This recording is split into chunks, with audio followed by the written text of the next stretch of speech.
Hello friends, நான் இன்றைக்கி உங்கள் கூட என்ன ஷேர் பண்ணிக்க போகிறேன்னா, ஒரு ப்ராடக்ட் வாங்கியிருக்கேன். ஸ்பைஸ் பாக்ஸு, அஞ்சரை பெட்டி. ஏற்கனவே நம்ம வீட்டில் எல்லோரும் வச்சுருப்போம். நான் இருந்தாலும் 363 ரூபாய்க்கு வந்துட்டு நான் மீஷோவில் வாங்கினேன். ரொம்ப சீப்பாக இருக்கே, எப்படி இருக்கும் ப்ராடக்ட்டு குவாலிட்டின்னு யோசித்தேன். பட் ஆக்சுவலாக ரொம்ப சூப்பராக இருந்தது. இது எதுக்காக வாங்கினேன்னு பார்த்தீங்கன்னா, இந்த பட்டை கிராம்பு இதெல்லாம் போட்டு வைக்கிறதுக்கு நான் ஒரு பாக்ஸ் வந்து தனித்தனியாக ஒரு கிளாஸ் டப்பாவில் தான் வச்சுருந்தேன். கிளாஸ் பாட்டிலில் உங்களுக்கு அதை காட்டுறேன். நம்ம டிமார்ட்லலாம் அதை வாங்கியிருப்போம். அது பார்த்திங்கன்னா ரொம்ப பிடிச்சிருந்தது. சின்ன டம்ளர் அளவுக்கு கொடுத்துருந்தாங்க.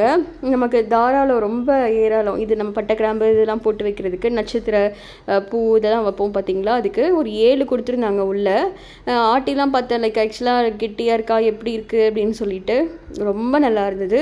அதே மாதிரி இந்த குவாலிட்டியும் வளைச்சி பார்த்தேன். இதுவும் வந்து 363 ரூபாய்க்கு வந்து ஒர்த்துங்க. அந்த மாதிரி இருந்தது. கண்டிப்பாக நீங்கள் தாராளமாக இதை வாங்கலாம். ஆக்சுவலாக நான் சொன்னேன் இல்லையா, முன்னாடியே ஒரு கிளாஸ் பாட்டில் இப்படி தனித்தனியாக போட்டு வச்சுருந்தேன். சம்டைம்ஸ் எடுக்கிறதுக்கு ஓப்பன் பண்ணி எடுக்கிற மாதிரி இருந்தது. ஆனால் பொதுவாக ஏலக்காவெல்லாம் வந்து பார்த்திங்கன்னா க்ளோஸ்டு இதை தான் வைக்கணும்னு சொல்லுவாங்க. ஏன்னா வந்து கலர் போயிடும். இந்த அந்த இது பேர் எனக்கு தெரியல, யாராவது தெரிஞ்சால் கமெண்ட் பாக்ஸில் சொல்லுங்கள். ஸோ இது எல்லாத்தையும் நான் வந்து ட்ரான்ஸ்ஃபர் பண்ணலான் இருக்கிறேன். ட்ரான்ஸ்ஃபர் பண்ணிவிட்டு உங்களுக்கு நான் வந்து அடுத்த இதில் வந்து நான் காட்டுறேன். ஆக்சுவலாக வந்து நான் இந்த மாதிரி வந்து பொருட்கள்லாம் வந்து கம்மி ரேட்டில் தேடி வாங்குறது ரொம்ப பிடிக்கும்.